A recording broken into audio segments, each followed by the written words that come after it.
এই মুহররম মাসে যে তিনটা কাজ করা যাবে না, বিশেষ করে তিনটি কাজ করা হারাম।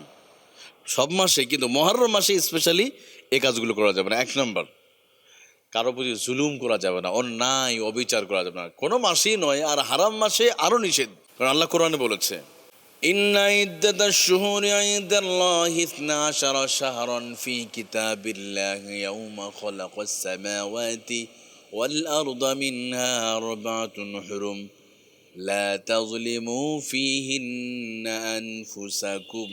তোমরা তোমাদের নফসের প্রতি তোমরা জুলুম করো না, অন্যায় করো না, অবিচার করো না। নফসের প্রতি জুলুম করো না। জুলুম কাকে বলে? অন্যায় অবিচার করা, যেটা অধিকার, বেশি অধিকার খাটানো।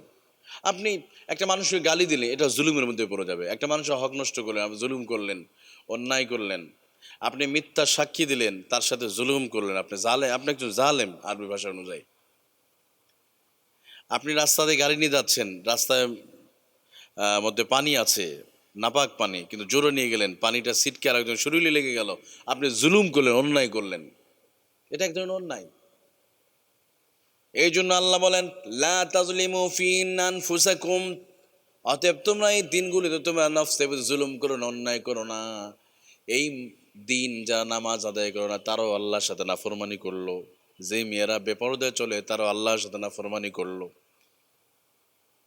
তাহলে মুহররম মাসের সবচেয়ে গুরুত্বপূর্ণ ইবাদত যে এক নম্বর, যে কোনো অন্যায় অবিচার করা যাবে না, অন্যায় জুলুম করা যাবে না। এক নম্বর জুলুম, যে আল্লাহর সাথে জুলুম করি আমরা। যারা নামাজ পড়ে না, ধরেন আজকের দিনে যারা ফজরের নামাজ পড়ে নাই, ওই ব্যক্তি আল্লাহর সাথে জুলুম করেছে। অতএব মুহররম এসেছে, আমাদের শিক্ষা নিতে হবে যে না, মুহররম মাস থেকে ট্রেনিং নিয়ে বাকি 11টি মাস, বাকি জীবন এভাবে আমাদের চালাতে হবে।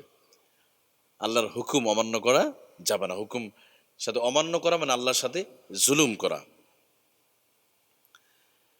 আর এই মাসেই পৃথিবীর সবচাইতে জালিমের পতন হয়েছিল, সেই হিসাবে শুকরিয়া আদায় করা। দ্বিতীয় নম্বর, শুকরিয়া। এই শুকরিয়াটা হবে রোজার মাধ্যমে হবে, অথবা আলহামদুলিল্লাহ, যেভাবে আপনি শুকরিয়া আদায় করতে পারেন। যে এই মাসের 10 তারিখে ফেরাউনকে আল্লাহ তাআলা লোহিত সাগরে চুবিয়ে চুবিয়ে মেরেছেন। একদিকে আল্লাহ বললেন কি, তোমরা জুলুম করো না, আবার এই মাসের 10 তারিখে সবচেয়ে বড় জালেমকে আল্লাহ শেষ করেছে। কারণ ফেরাউন ছিল সবচেয়ে বড় জালেম। সবচেয়ে বড় জালেম, তার জুলুম ছিল নিজেকে খোদা বলে দাবি করা।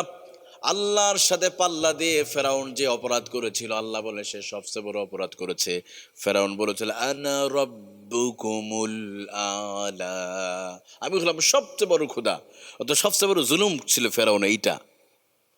তাহলে এই জালেমকে আল্লাহ তাআলা কি করেছে? এই দিনে ধ্বংস করেছে।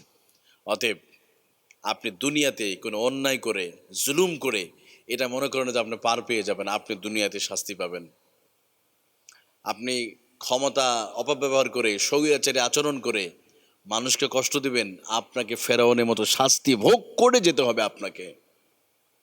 মুহররম মাস আমাদের শিক্ষা দেয়, সবচেয়ে বড় জালেমকে আল্লাহ তাআলা এই মুহররম মাসে আল্লাহ তাআলা ধ্বংস করেছে।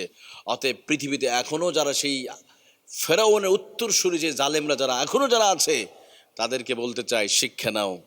এই তো মুহররম 10 তারিখ চলে আসতে সামনে, জুলুম অন্যায় অবিচার বন্ধ করে দাও। কারণ এই শাস্তি ভোগ করবার মতো ক্ষমতা তোমার শরীরে নাই। কারণ আমার একটা মশাকে আমরা মশা থেকে নিজেকে বাঁচাতে পারি না। আমরা আল্লাহর সাথে কিভাবে পাল্লা দিলে কাল্লা থাকবে আমাদের? তাহলে 1 নম্বর শুকরিয়া আদায় করা, 2 নম্বর জুলুম না করা, অন্যায় না করা, সেই সাথে ঝগড়া বিবাদ না করা। কারণ একদিকে হারাম মাস, হারাম মাসে কি করা? ঝগড়া করা, মারামারি করা নিষেধ। যুদ্ধ করা যাবে না। এখন তো যুদ্ধ নাই, কিন্তু ছোট ছোট যুদ্ধগুলো আছে ফ্যামিলির ভিতরে, এই যুদ্ধগুলো, ঝগড়াঝাটি সব বন্ধ করতে হবে এই হারাম মাসে। আর এই হারাম মাসটা শিক্ষা নেই, বাকি মাসগুলোতেও করা যাবে না।